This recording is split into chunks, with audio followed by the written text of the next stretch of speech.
Hi, this is Dr. Gregory Sadler. I'm a professor of philosophy and the president and founder of an educational consulting company called Reason.io, where we put philosophy into practice. I've studied and taught philosophy for over 20 years, and I find that many people run into difficulties reading classic philosophical texts. Sometimes it's the way things are said or how the text is structured. But the concepts themselves are not always that complicated, and that's where I come in. To help students and lifelong learners, I've been producing longer lecture videos and posting them to YouTube. Many viewers say they find them useful.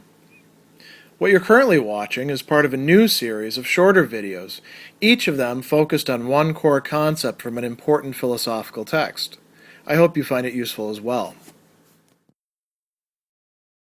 In Marcus Tullius Cicero's work on friendship, one of the things that he's going to do early on in the work, putting this in the mouth of the character Laelius, who was an existing human being, is to try to provide a definition of friendship. Now, this is going to be friendship in the fullest and truest sense, not just anything that we happen to call friendship. And we'll talk about that point a little bit later. That's a very important thing to keep in mind. Before we do that, though, there's two things that I want to bring up that help provide a little bit of context here. So the first thing is that Laelius's own companions, which are presumably his friends as well, ask him to provide a discussion of friendship. They're confused about it because it is a confusing matter. So Phanius says, it would be agreeable to me and to Scaevola too if, following your usual practice on other subjects when questions concerning them are put to you, you would discuss friendship and give us your opinion as to its theory and practice, which is how it's being translated here. Now, Laelius says, well, that's not the easiest thing to do. He says, I would raise no objection if I felt confidence in myself, for the subject is a noble one. But who am I, or what skill have I? So he's saying this is a complex matter. He says, for a subject of everything possible to be said on the subject of friendship, I advise you to apply to those who profess that art. All that I can do is to urge you to put friendship before all other things human. Nothing is so conformable to nature, nothing so adaptable to our fortunes, whether they be favorable or adverse. And then after that preamble, he goes into a discussion about friendship, and he will give us a very useful definition. The other thing I want to stress from the beginning is that they got into this discussion because they were talking about the great friendship that Laelius enjoyed with somebody who he considered to be his superior in many respects, and that is the Roman hero, statesman, general, and other things, Scipio, who has recently passed away.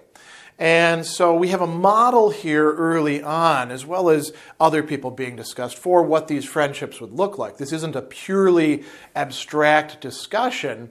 This is taking some people from that historical context. This is happening in narrative terms a little bit before the time that Cicero's writing this, by several decades, but it's still going to provide some context to the readers of that time. And so we might well imagine people of our own time where we've seen something like this going on. So with all that said, let's now look at the definition that Laelius, who's just begged off talking about this topic, is going to provide.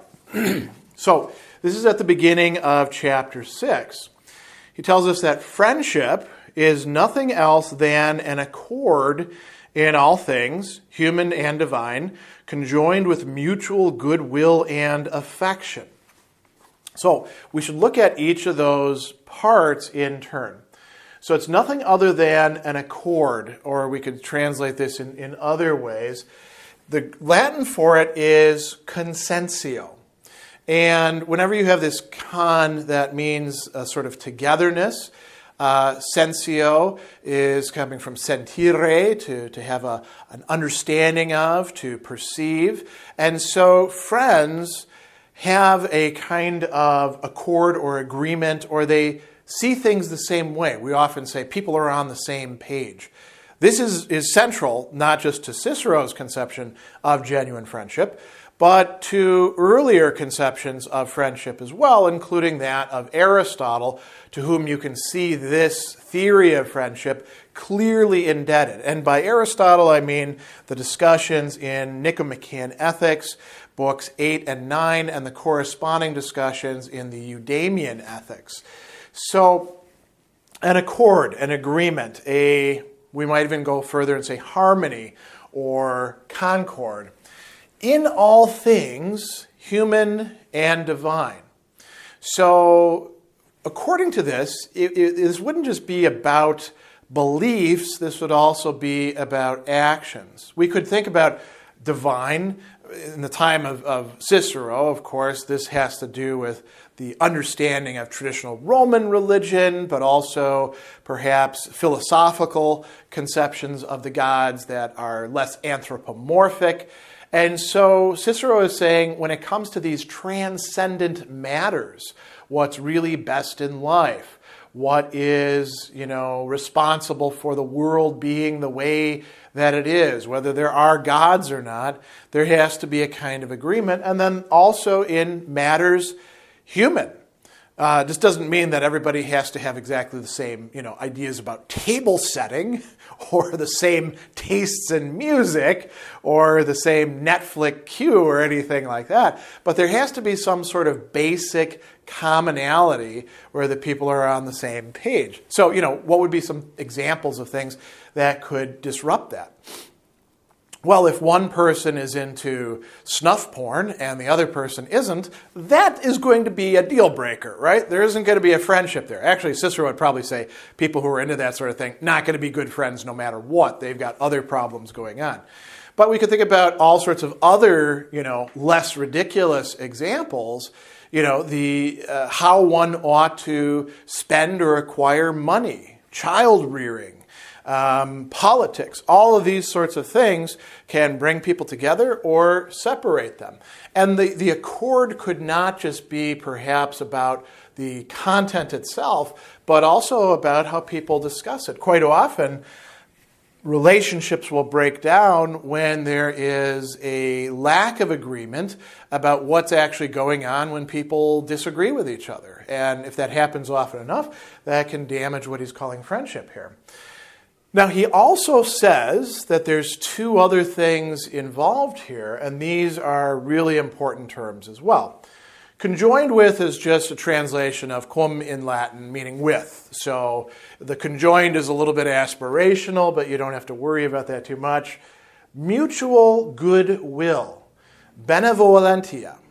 This is really essential. And again, this was in Aristotle's classic treatment of friendship. In his case, he talked about friends feeling mutual goodwill towards each other. And what is goodwill? It is desiring good for the sake of the other without anything necessarily self-interested in your own part being the origin or the direction or the orientation of that. So when I hear that my friend has got a new job, I am happy for them because I want them to have productive, remunerative, interesting, meaningful work, right? So, or at least to be able to put food on the table if it's not a great job or anything like that. I don't worry about whether that means they can buy me presents or cookies or whatever. I am focused on the good of the friend. And so this is absolutely part of friendship for Cicero. And now notice the next term, and affection. Caritate here in the ablative case. Caritas is the nominative case for this. And if you have ever wondered about, pagan authors versus Christian authors, and there's this idea that, well, with Christianity, we suddenly see a new kind of love, which is translated, from the Greek agape, right? Well, in Latin, that's usually caritas. And here we see that Cicero thinks that caritas, affection, love for the other, is absolutely central to friendship. some of these ideas about pagans and Christians, or the different kinds of love that are very schematic, are quite often off base. And in the case of this work, that is certainly the situation. So affection, mutual goodwill, and agreement. These three things together compose friendship. There is something else that he says a little bit earlier in chapter 5 that I think is quite relevant about goodwill. So I'm going to read the passage here. He says that friendship excels relationship in this, in that goodwill may be eliminated from relationship, while from friendship it cannot. Since if you remove goodwill from friendship, the very name of friendship is gone. If you remove it from relationship, the name of relationship still remains. So what is he talking about there? So benevolentia, willing good to the other person, it can be there or might not be there in what we're translating as relationship, propinquitas, right? A degree of being connected with another person. This could be being a neighbor, which is what propinquitas suggests, or it could also be family members. People sometimes say, well, you can choose your friends, but you can't choose your family. You're kind of stuck with them, is the idea there. And very often we can see that families remain connected together, even when they're lacking goodwill, sometimes when they have malice towards each other. Same thing with your neighbor. You can live next to your neighbor and hate their guts, but you still live in the same neighborhood together, don't you? But with friends, if you lack goodwill, as Cicero is saying, that removes the friendship. Now, you might say, what is this business about the name itself? He says, sublata enim benevolentia amicitiae nomen tollitur, right? And by name or nomen there, he means something like the genuine description of what's going on.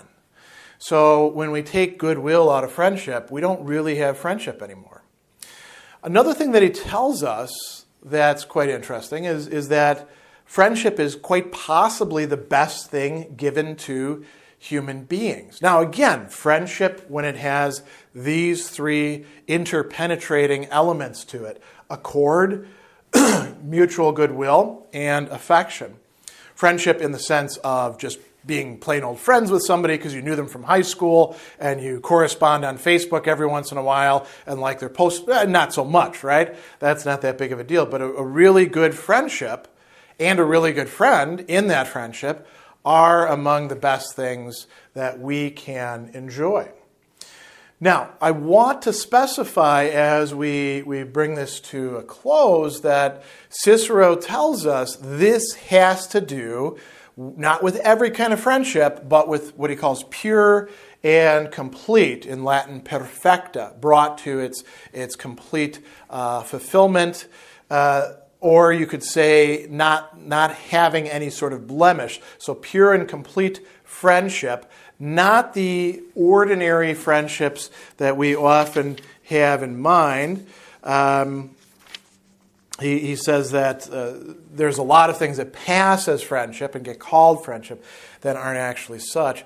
And then he tells us another thing that also comes from Aristotle that I think is quite valuable to examine.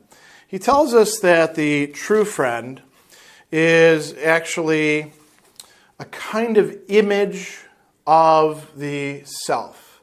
And the Latin there is tamquam exemplar.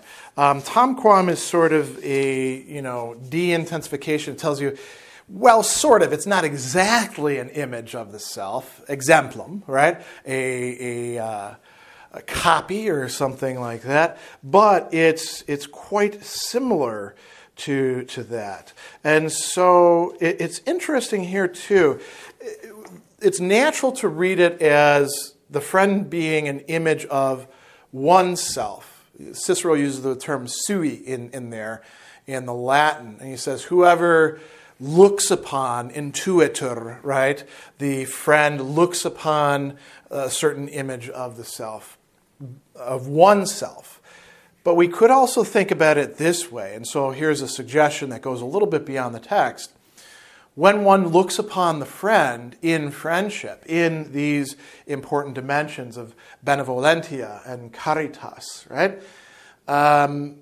Maybe one is not just looking upon an image of oneself, but an image of what the self in oneself and the friend could indeed be. We often talk about our better self, and I think that that would correspond quite well with the way in which Cicero here is helping us to understand what genuine friendship would indeed look like.